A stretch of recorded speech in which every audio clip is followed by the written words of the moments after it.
Guys, ang ganda ng movie kahapon. Tumatawa ako buong gabi, hindi ako nakatulog. Oo nga, ang daming nakakatawang scenes. Hindi ko maintindihan. Mas importante ba yung boyfriends nyo kaysa sa best friend nyo? Moody, ano? Syempre hindi. Kailangan lang ng oras sa relationship. Okay? Hindi nyo ako tinawagan para manood ng movie kahapon. Hindi ko na-expecto. Anong gagawin mo dun? Wala ka namang boyfriend. Maiinip ka lang. Oo, yun yung gusto kong sabihin. Kailangan maghanap ka ng boyfriend mo para makasama ka sa amin. Okay, madali lang maghanap ng boyfriend. Boyfriend, nasan ka?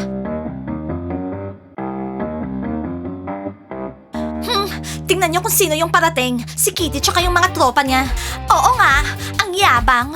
Diana, wag mo nang pansinin, please. Tingnan niyo kung sino yung parating. Yung mga friends ko na lagi akong sinisimangutan. Aha. Kitty, hindi ka natulog sa kwarto natin. Bakit hindi mo kami sinabihan, ha?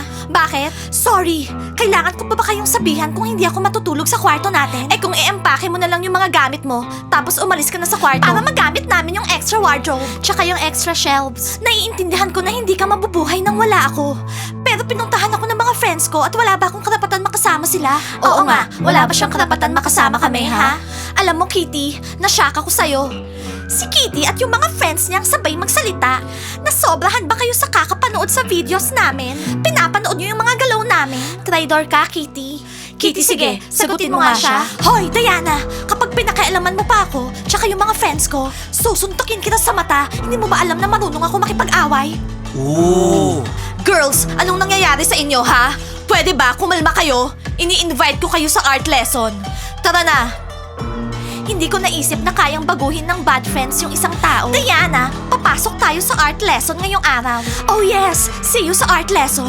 Relax ka lang, Diana. Ha ha ha! Nakakabaliw. Friend niya yung Sandra na yon. Grabe. Ibig sabihin, Diana, ganun talaga si Kitty. Nagbago lang siya ng konti dahil naging friend mo siya. Mag-enjoy kayong kumain ng popcorn dyan. Che, go to hell! Girls, meron kaming salty, caramel, tsaka chocolate. Anong gusto nyo? Yung favorite namin, with pepper. Oo nga eh, tapos ganun pa. Oo, yung mag-best friend, no? Oo, bakit? Ingit kayo? Hello boys, kumusta? Oh girls, kumusta? Diana, galit ka ba? Oo naman, Kiril. Syempre, yung best friend ko, tinaydor ako. Hindi nyo gets. Parang nabalian ng kamay or paa si Diana. Nat, hindi naman masyado. Pero na-offend pa rin ako. Diana, don't worry. Kung gusto mo, ako na lang yung maging best friend mo. Diana, tandaan mo, imposibleng magka-best friend yung mga babae. Oo, meron lang best friend yung mga lalaki, di ba? Diana, huwag ka na malungkot. Makinig ka na lang sa music. Narinig mo ba? Nakaka-relax. Kiril, niloloko mo ba ako? Bakit mo kinuha yung musical box? Alam mo naman na nakakatulog kaming dalawa ni Kitty sa music niyan. Well, ngayon, hindi ka na ulit makakatulog dito. Ang sama naman ng ugali ni Kitty. Kahit nga ako, di kinakausap eh. Diana, nakalimutan mo na siya at huwag mo na siyang pakialaman. Kapag iniwan ulit siya ng friends niya, lalapit siya sa'yo at sasabihin mo, Kitty, ayoko makita yung pagmumukha mo. Thank you guys. Kakaiba yung suporta nyo ha. Martin, tatawagan kita mamaya. Kailangan ni Diana ng suporta ngayon. Kiril, ibalik mo na yung music box dun sa kwarto ko. And please, wag ka nang kukuha ng gamit ko. Pupunta na kami sa art class. See you. Ano ba yan? Sinusuportahan ko naman si Diana pero hindi ko siya ma-please. Kiril, hindi ganun eh. Ni-remind lang natin sa kanya yung pagtataridor ng best friend niya. Mike, magbakasyon tayo. Lahat nagpapahinga ngayon. Fiona, anong bakasyon? May trabaho ko. Paano yung mga estudyante? Sino maiiwan sa kanila? Sino magbabantay dito? Mike, iwanan mo sila mag-isa. Tara na, magbakasyon na tayo. Alam mo Fiona, ang cool mo pero wala pa ako nakitang ganyang ugali. Mamaya na nga, may ginagawa ko. Sandali lang ha. Okay, habang ginagawa mo yan, pag-usapan natin yung bakasyon. Gusto ko pumunta sa Maldives. Hello, Teacher Mike. Hello, Fiona. May problema tayo dito sa academy. Well, pwede ba? Ayoko muna makirinig ng problema. Makinig ka. Ang problema dito, ikaw. Bakit ka nakikialam sa usapan ng couple, ha? Fiona, habang kinakain mo yung tinapay mo, nag-aaway yung mga girls mo sa team. Ang sama mong coach. Alam mo Judy, masyado ka nag-aalala. Masyado ka nag-iisip. Mag-aaway yan pero magbabati rin. Ganun lang yan, okay? Oo, at ano namang kinalaman ko doon? Fiona, ikaw yung coach. Nag-aaway yung mga girls, dapat sinusuportahan mo sila. Tapos nakaupo ka lang dito kumakain ng tinapay. Kailangan ko ba silang bantayan? Tsaka wala kang pakialam kung anong kinakain ko. O sige na, kakausapin ko yung mga girls pero patapusin niyo muna ako sa ginagawa ko. Teacher Mike, thank you, pinakinggan mo ko. Kausapin mo yung mga girls, may problema sila ngayon. Okay? Hi Judy, wala silang problema. Mga baliw lang talaga sila. Mga baliw. Mike, siguro wag na lang sa Maldives. Sa Trinidad na O lang. sige, maganda dun. Trinidad. Grabe. Girls, ang cool nag-attend kayo ng art class. Ngayon, pwede nyo nang i-release lahat ng negative emotions nyo dyan sa picture. Magdodrawing lang ako ng magagandang bagay, mga flowers. At magdodrawing ako ng something cool. Alam ko na kung anong idodrawing ko. Idodrawing ko yung ex-BFF ko tsaka yung mga masasamang bagay na ginagawa niya. Idodrawing ko rin yung ex-BFF ko at yung masama niyang ugali. Kunin nyo na yung mga paints nyo at mag-umpisa na tayo. Pagkatapos ipapakita natin yung mga drawings nyo. Oo, ipapakita natin yung drawings at yung character nila. Meron kayong 30 minutes para mag-drawing, okay? Let's start. Eto na! Hello, new girls! Nakita niyo ba tong mga heartthrobs na to? Well, oo. Mga boyfriends namin sila. Kaya wag niyo silang titignan, okay? Naintindihan niyo? Hoy kayong dalawa, ano bang ginagawa nyo dito? Sinira nyo yung friendship ni Diana at Kitty. Oo nga, tatag ng friendship nila. Anong ginawa nyo? Hoy kayo, ano bang gusto niyo sa amin, Well, nagawa na namin. Pabayaan niyo na nga kami. Wow, palaban yung mga babaeng to ah. Nung una pa lang, duda na ako sa dalawang yan. Nang dahil sa inyong dalawa, iniiwasan ako ni Kitty, yung boyfriend niya. Ex-boyfriend na nga.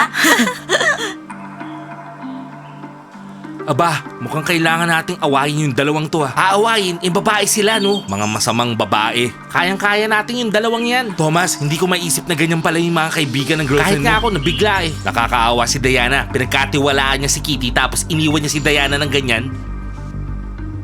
Hello girls! Alam nyo, ang cool nyo.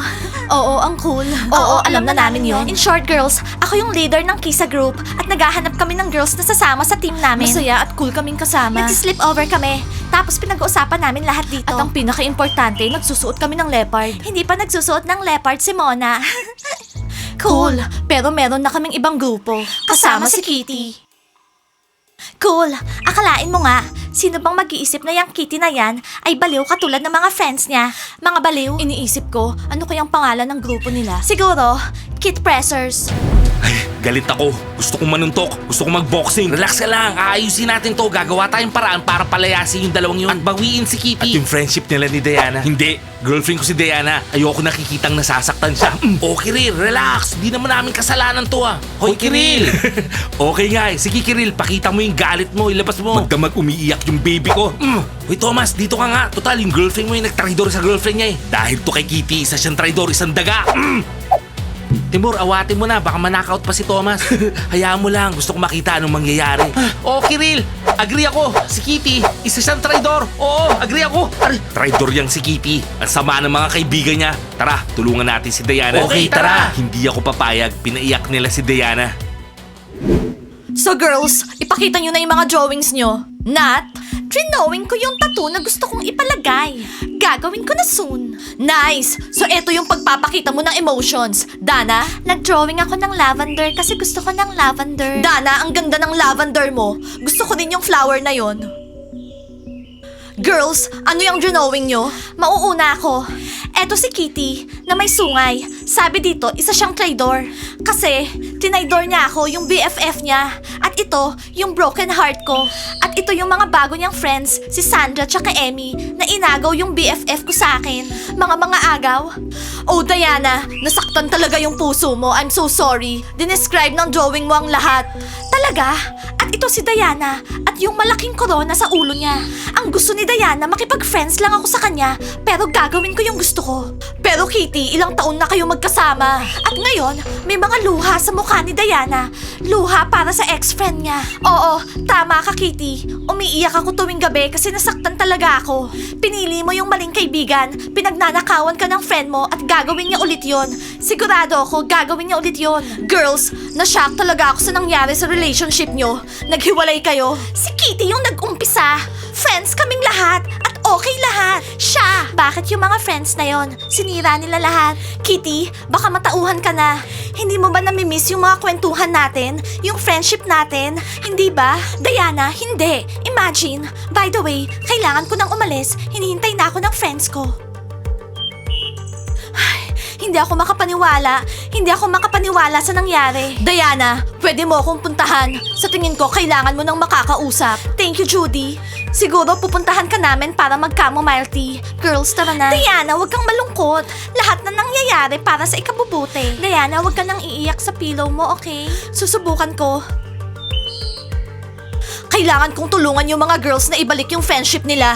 Mike, picturean mo nga ako. Sa tingin ko bagay sa akin maging administrator. Fiona, may administrator na tayo. Umalis ka nga dyan. Alis! Mike, hindi mo ba sinusuportahan yung ideas ko? Fiona, isa kang coach. Ang gawin mo, mag-coach ka. Ayun ang gawin mo.